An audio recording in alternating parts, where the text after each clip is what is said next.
Vamos a continuar con la tercera guía de ejercicios. Vamos a pasar al ejercicio número 5, que nos va a pedir hallar efecto sustitución, efecto renta y efecto total de esta función, una Leontief, una que tiene min, x1, x2. Nos da los datos de cómo el precio aumenta, pero nosotros vamos a tomar como dato también cuáles son las demandas marshallianas y cuáles son las demandas hicksianas. ¿Por qué? No la voy a calcular porque ya lo hice en otros videos, porque es algo que a esta altura lo deberíamos saber así. Si están viendo los videos de forma pasiva sin tratar de repetir los ejercicios que hicimos o haciendo otros ejercicios de la guía, seguramente van a estar muy perdidos. Caso contrario, como vi que hay algunos que comentan o que los veo activos, entiendo que esto no les va a complicar y van a saber que efectivamente de algún lugar salieron y la llegamos acá. Entonces, recordemos igual un poquito cómo era esta función. Esta función tenía una forma de L.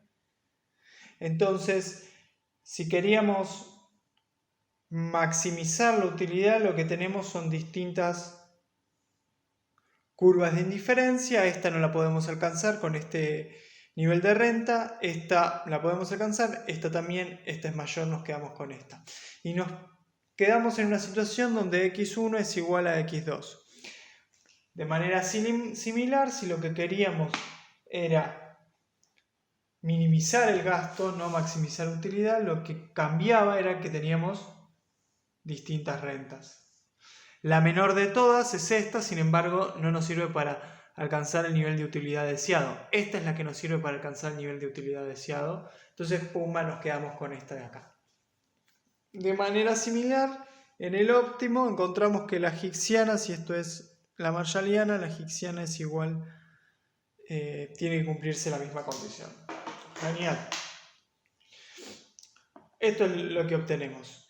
Nótese que los precios afectan poco acá. Siempre voy a querer cantidades iguales. En esta sí afecta, en esta no afecta. Eso ya nos va a decir un montón. ¿Por qué? Primero que todo, está bueno preguntarse sobre el efecto sustitución. En general, el efecto sustitución es la derivada de la hicksiana respecto al cambio en el precio. ¿Cuánto es esto? Esto es 0. ¿Por qué? Ahora que ya contamos con las demandas hicksianas, nos podemos preguntar por el efecto sustitución. El efecto sustitución, dicho rápido, es la variación de las hicksianas, pero no es cualquier variación, es la variación de las hicksianas cuando todo lo demás está constante y lo único que cambia es un precio. Es decir, en términos infinitesimales, el efecto sustitución es esto. En términos absolutos, siendo rigurosos,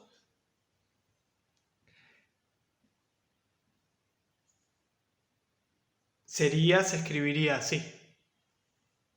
Es decir, la variación en las hicksianas cuando cambia uno de los precios. Donde este es I.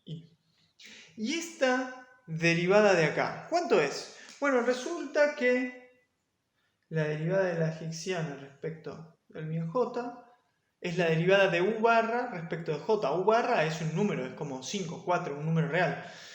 En consecuencia esto es 0. En consecuencia esta integral es 0, esta variación es 0 y esto va a ser 0. No hace falta calcular cuánto es esta u barra y después volver a calcular esta u barra cuando cambian estos datos. Ya está dado. Es sencillo. Ahora nos preguntamos respecto al efecto total, que es la variación en las demandas marshallianas respecto a un cambio de los precios. Es decir, llegamos a la segunda demanda, que era 10 sobre 1 más 4, menos la demanda que inicialmente era 10 dividido 1 más 1. En este caso, 1 más 4. En este caso es 10 sobre 5, 2, menos 10 sobre 2, 5. Esto es igual, menos 3. Teniendo ahora el efecto total, me puedo preguntar por el efecto renta, que según la ecuación de Rlutkey tengo que efecto total es igual a efecto sustitución más efecto renta. Esto es 0, esto es menos 3, entonces el efecto renta tiene que ser también menos 3. Si lo anoto también acá. Bien, a otra forma de calcular el efecto renta es primero recordar cómo se escribía en términos infinitesimales, que era la derivada de xy respecto a w por xj, donde xy es el bien al que le quiero calcular el efecto renta y xj es el bien cuyo precio varió. Esto lo tengo que integrar simplemente. En este caso va a ser desde 1 hasta 4 y este en caso va a ser el bien 1 diferencial de P1, porque es el bien que varió. Lo puedo reemplazar y ver, bueno, ¿cuál es la derivada de xy respecto de w? Es 1 sobre P1 más P2. P1 más P2 por w sobre P1 más P2. ¿Qué es esto de acá? Bueno, es x1, diferencial de P1. Puedo reemplazar estos números P2 y W porque son fijos, ya los conozco. El P1 es el que está cambiando acá. En consecuencia va a quedarme como 10 integral. Perdón, esto va con un menos siempre. Así es la definición, me estaba comiendo. Menos 10 integral de 1 a 4 de, lo puedo escribir así, P1 más P2 a la menos 2. Diferencial de P1. Y si ya quiero, en vez de poner P2, puedo poner 1, porque P2 es igual a 1. Lo cual, si no se acuerda mucho, y la integral es lo contrario a la derivada. Para llegar a un menos 2 en una derivada, si yo tengo P1 más 1 a la menos 1 y lo derivo, me queda menos P1 más 1 a la menos 2. Entonces, es fácil calcular esta integral. Esto me va a quedar menos 10 por, si quiere así, que va a ser un menos, me va a pasar el menos, me va a cancelar esto, y va a ser 4 más 1 menos 1 sobre 1 más 1, que es 10 por, esto sería un quinto menos un medio, pero bueno, ya esto es fácil. 10 por 10, este va a ser 2 menos 5 menos 3. Efectivamente nos da lo mismo de los dos caminos. Sencillo. Finalmente nos piden que grafiquemos esto que ha sucedido. Bueno.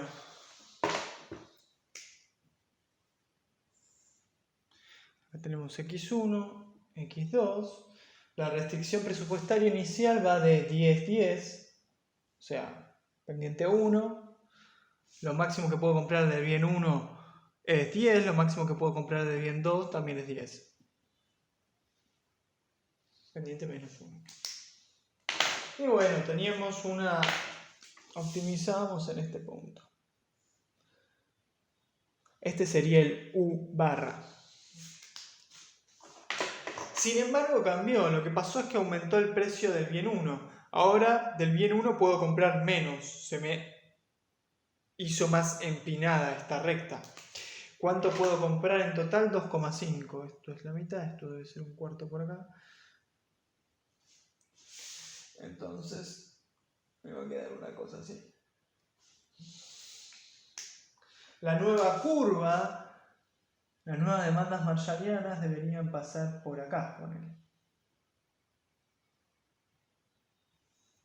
Que esto debería ser 2, 2.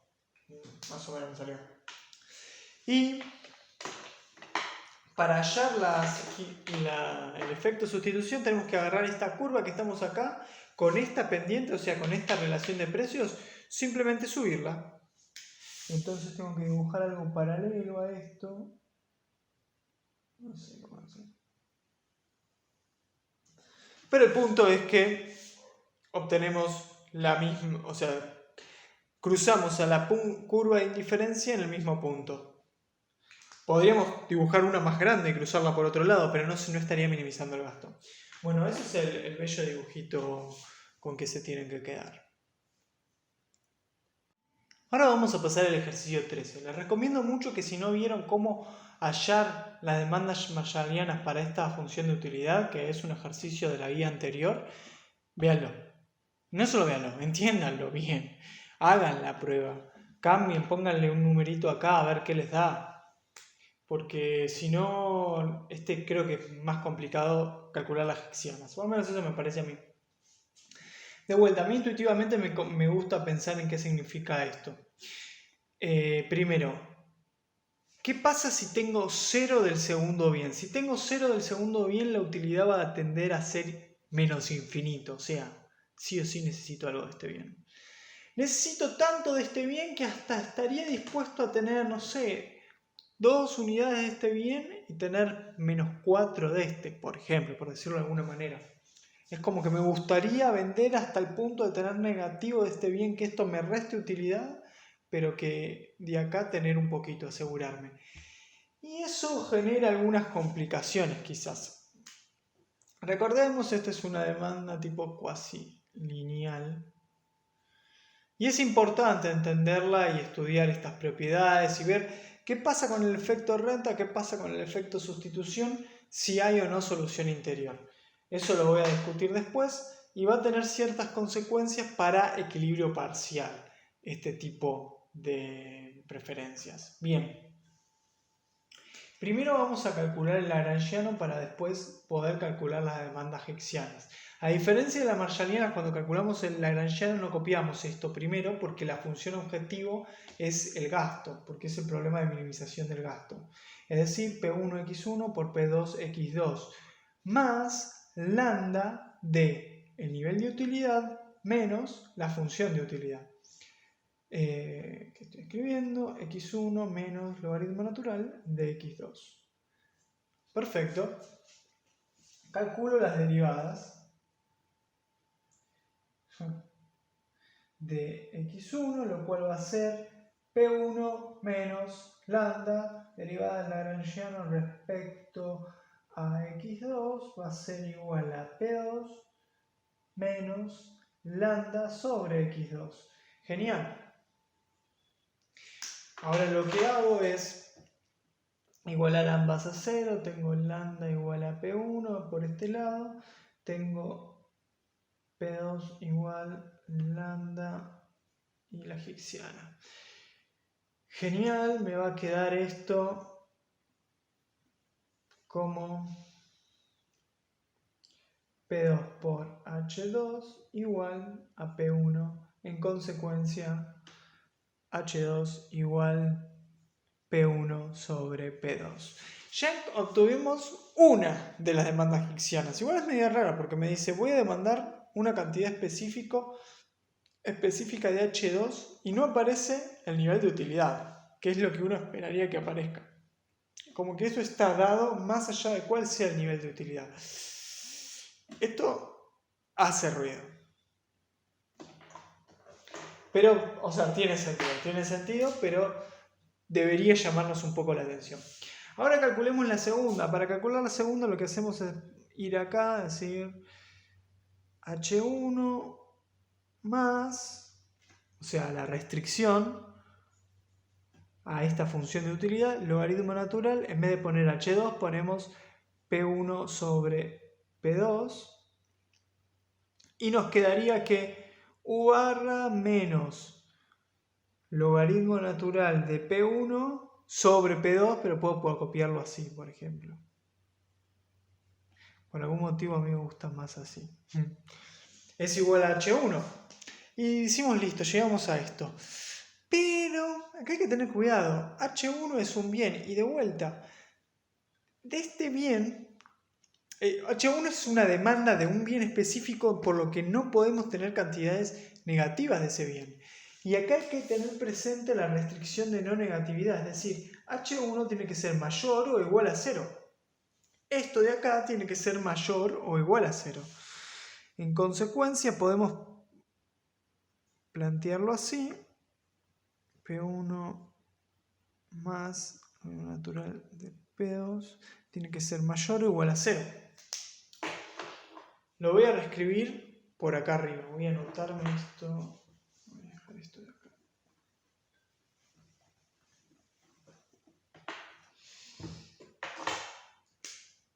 Va a quedar U barra menos logaritmo natural de P1.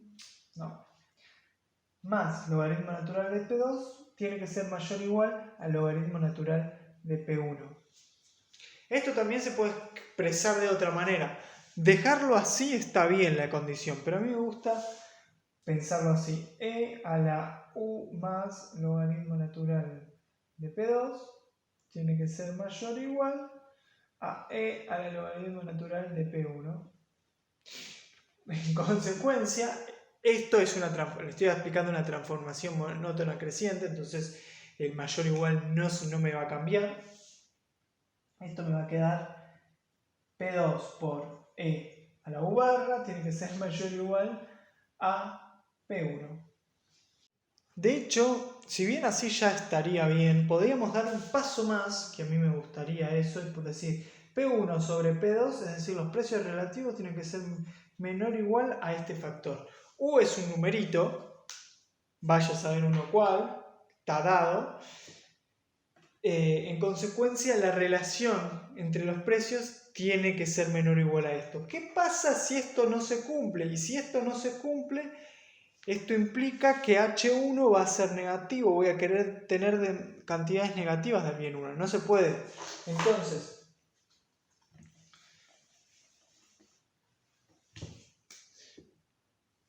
H1 va a ser igual a... Qué bueno que borré todo, pero acordarme.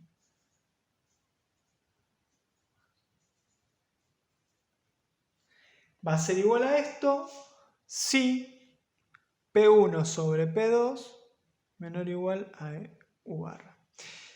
Caso contrario, va a ser a 0, va a ser igual a 0. Mayor estricto. Perfecto. Algo similar va a pasar con H2.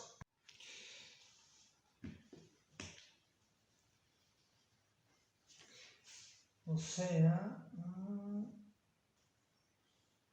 en este caso era P1 sobre P2, lo que habíamos obtenido antes, si P1 sobre P2 es menor o igual a epsilon elevado a la U. Genial, este era el caso común. Y si no, vamos a demandar 0 de este bien.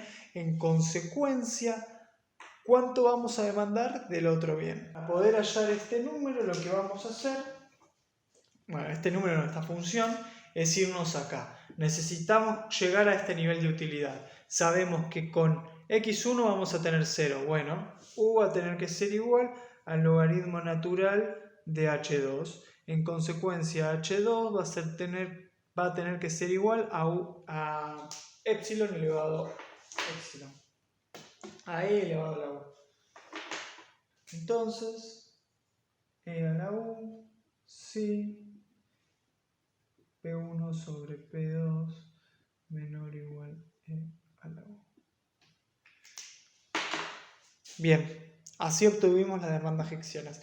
¿El ejercicio nos pide que hallemos esta parte y esta cosa rebuscada que hice yo? No, pero bueno, se los quería dar por las dudas, por si surgía esa pregunta que alguna vez surgió. En fin, concentrémonos en esta parte. Nos pide el ejercicio que esta es la solución interior. Esta es la solución de esquina. ¿Qué significa de esquina? Que uno de las demandas es 0. Esto no, esta solución interior. Miremoslo gráficamente para entender un poquito qué es lo que pasa. Gráficamente, cuando el problema tiene este tipo de solución que no es interior de esquina, lo que me dice al principio del problema es que el máximo se encuentra acá. El problema piensa, bueno, la restricción pasa por acá, es una línea recta infinita. Con la curva de indiferencias pasa lo mismo, a esta es la que quiero llegar, este es el nivel U barra, entonces La restricción que minimiza está acá. Sin embargo, lo que sucede es que este problema implica que x1 tenga un valor negativo. Nos vamos acá en x1 y este sería el resultado óptimo. Este era el h1 que obtuvimos inicialmente, el imposible. Entonces, nosotros decimos no podemos usar ese, tenemos que llegar a este nivel minimizando el gasto, pero con la restricción de no negatividad operativa. Entonces nos vamos a esta curva de indiferencia. Y este es el problema que encontramos. Esto es cuando hay solución de esquina. Esto es lo contrario a solución interior. Solución interior es el caso típico de siempre, es cuando estamos así.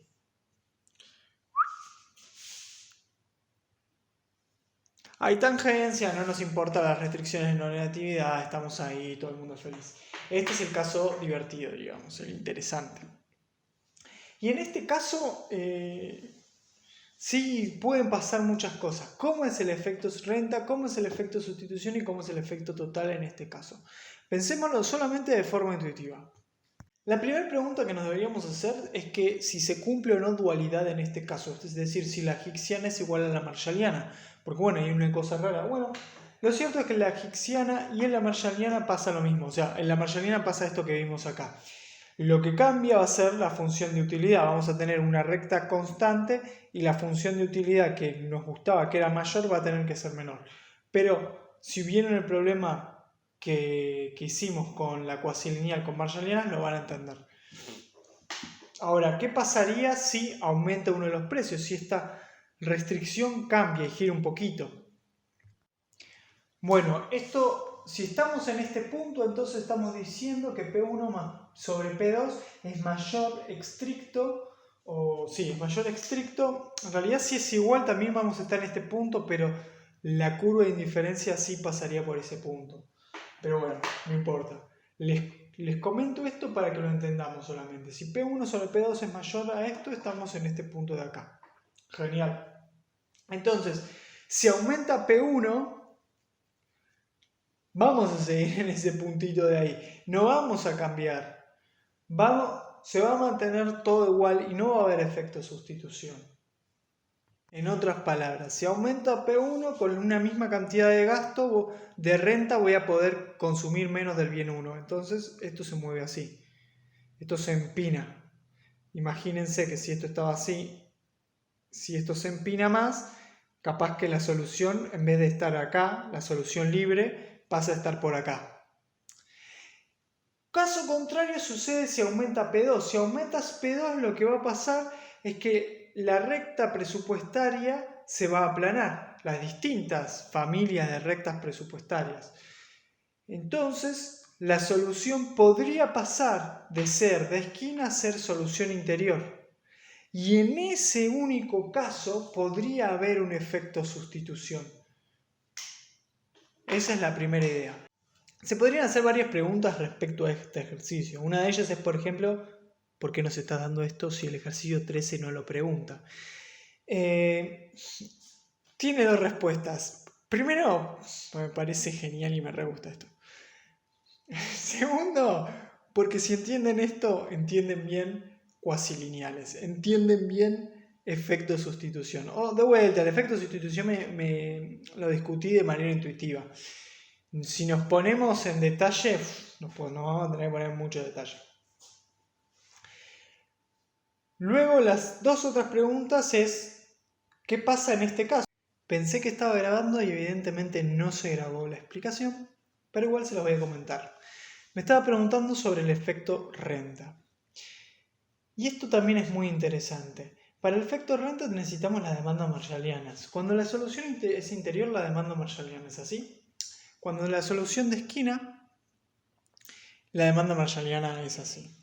Visto en solución de esquina es de esta manera. Trazo la recta presupuestaria y obtengo que la curva de indiferencia que me otorga la mayor utilidad es esta de acá. Sin embargo, luego pienso y digo, no, esto está exigiendo que consuma cantidades negativas de x1, no puedo. En consecuencia voy a una curva de indiferencia menor y obtengo esta demanda de acá. Estoy en una esquinita del dibujo, si se quiere, y esto es solución de esquina. ¿Qué pasa acá? ¿Qué pasa cuando hay solución interior? Si miro esta demanda, la del bien 2, la del bien que tiene el logaritmo, no aparece W, entonces esta derivada de acá es 0, entonces el efecto renta es 0. Cuando la solución interior, el efecto renta es 0. Recién vimos que el efecto sustitución es 0 cuando hay solución de esquina. Y encima, hasta ahí. En consecuencia, todo el efecto total es efecto sustitución. Y eso es muy interesante. Luego, seguimos. Cuando las soluciones de esquina, sí aparece W acá, sí hay efecto renta. Pero el hecho que el efecto renta, cuando la solución interior sea 0 y sea todo efecto sustitución, es una propiedad súper importante de las funciones cuasilineales, que por lo tanto se utilizan para modelar ciertas cosas y, por ejemplo, se utilizan mucho en equilibrio parcial y en macro. Bueno, cuando dije que estábamos haciendo el ejercicio 13, creo que les mentí un poco, pero vi que tenía esta función y pensé que iba a preguntarnos sobre todo el efecto renta, efecto total y efecto sustitución. Sin embargo, no lo hizo. Lo que lo quería sí era comentarles por si en un ejercicio se topan con una cuasilineal y tienen que calcular la marshalliana, ya la vimos, pero tienen que calcular la higgsiniana y tienen que entender intuitivamente el efecto total, efecto renta, efecto sustitución. Entonces tienen que ver para los parámetros de ese ejercicio dónde se encuentran parados. ¿Se encuentran parados en solución de esquina o se encuentran parados en solución interior? Si encuentran parados en solución interior, van a ver que el efecto renta es 0 y que todo es efecto sustitución. Si encuentran parados en solución de esquina, a menos que la compliquemos mucho, lo que va a pasar es que el efecto sustitución es 0 y todo es efecto renta. Bueno, podría haber casos también medios intermedios donde los cambios en los precios son muy bruscos, pero no son los casos que van a encontrarse ustedes. Van a encontrarse sobre todo el caso en donde el efecto renta es 0. Ahora vamos a pasar al ejercicio 14. Tenemos una función de sustitutos perfectos. En consecuencia, ya hicimos y ya sabemos cómo calcular las demandas marshallianas y higgsinianas. Pensemos igual rápidamente cómo eran y qué querían decir. Si me aporta la misma utilidad del bien 1 que el bien 2 y yo quiero tener, por ejemplo, en el caso de las higgsinianas, 5 de utilidad, puedo llegar haciendo 2 del bien 1 y 3 del bien 2, consumiendo 5 del bien 1, 0 del bien 2 o 0 del bien 1 y 5 del bien 2. Me da exactamente lo mismo cuántos consuma si llego a tener en un total de, en este caso, si quiero una utilidad de 5, por ejemplo. ¿Cuál voy a consumir en consecuencia y el más barato? Yo puedo conseguir, si tengo 10 pesos, si el precio del bien 1 es 1 y el precio del bien 2 es 5, puedo conseguir 10 unidades del bien 1 y solamente 2 unidades del bien 2. Prefiero consumir 10 unidades del bien 1. Bueno, entonces esto en notación matemática es W, o sea, todo mi dinero sobre el precio del bien 1 si P1 menor a P2 y 0 si P1 mayor a P2. Si sucede que estamos igual, bueno, vamos a estar indiferentes y alfa va a poder ser un término que pertenezca al intervalo cerrado entre 0 y 1. Si P1 igual P2. Bueno, X2, ya lo vimos, se saca de manera similar, pero vamos a pasar a la marshalliana, a la higgsiniana del bien 1 para refrescarla solamente. ¿Cuánto vamos a consumir? Y bueno, si quiero una utilidad de 10, voy a consumir 10 unidades de X1. Entonces, la utilidad deseada, si P1 es menor a P2, alfa u barra, si P1 igual P2, 0 si P1 mayor a P2, si este bien es caro. Si este bien es caro, consumo del otro. Bueno, refrescado esto, pasemos a calcular las demás, o sea, evaluémoslas en los puntos específicos y luego calculemos el efecto sustitución, efecto de renta y efecto total en los puntos A y B. Bueno, ¿cuánto es x1 inicialmente? Inicio. O sea, debería ponerle paréntesis, P1, P2, W y el valor, pero no tengo ganas de hacerlo. X1 inicialmente va a ser igual a 10 y X2 inicialmente va a ser igual a 0. De manera similar, H1 va a ser igual a 10, H2 va a ser igual a 0. La utilidad va a ser igual a 10. Ahora paso al segundo caso, el caso A. ¿Qué pasa? Pasa el precio del bien 1 de 1 a 2. Se duplica el precio, pero igual sigue siendo más barato que 5, que es el precio del bien 2. Entonces sigo consumiendo todo x1, solamente me alcanza menos. En punto A, x1 marshalliana va a ser igual a 5. x2 marshalliana va a ser igual a 0. H1 marshalliana, ¿cuánto va a ser igual? Bueno, cambió el precio, sí, es cierto. Pero quiero llegar a este nivel de utilidad de 10. ¿Cuál es el más barato? Este. Bueno, sigo consumiendo 10 de este. Esto me sigue minimizando el gasto, aunque la función de gasto valuada en ese punto sea mayor. H2 igual a 0, utilidad, esto no se escribe acá, no se puede. Bueno, pasamos al punto B. El punto B me dice, ahora el precio cambió y vale el precio del bien 1 10. Bueno, entonces sí, este se volvió muy caro. Prefiero comprar el del bien 2 que vale 5. Entonces no voy a demandar más de este bien, voy a demandar 0, voy a demandar del otro bien. ¿Cuánto voy a demandar? Bueno, vale 5, 10 dividido 5, 2. Genial. H1 de vuelta, ¿cuánto va a ser ahora? 0. Porque puedo llegar a este nivel de utilidad de 10, o sea, comprando 10 unidades del bien 1, pero eso me saldría 100 pesos, o podría hacerlo comprando, ¿cuánto vale este? Comprando 10 unidades del bien 2, que me saldría 50 pesos. 50 es más barato, joya. Entonces compro 10 de este. Así de sencillo. En consecuencia, ¿cuál es el efecto total acá? 5. Efecto total acá, 0, no pasó nada. Efecto sustitución acá, 0. En consecuencia, el efecto renta, ¿cuál fue? De 5. Menos 5, si somos precisos. Y efecto total acá, bueno, fue el efecto total de menos 10. Y efecto sustitución acá fue de menos 10. Efecto renta, 0. No hubo efecto renta acá. Y comparo el inicio con el B en el bien 2, veo que el efecto total fue de 2. Cuando el efecto sustitución fue de 0 a 10, fue de 10. Pero hubo un efecto renta de menos 8. Es decir, si bien aumenté el consumo de este bien, fue casi todo por motivo de sustituir, pero en realidad el efecto de renta me pegó muy negativamente. El aumento del precio tan drástico realmente me perjudicó. Eso es dicho de forma rápida.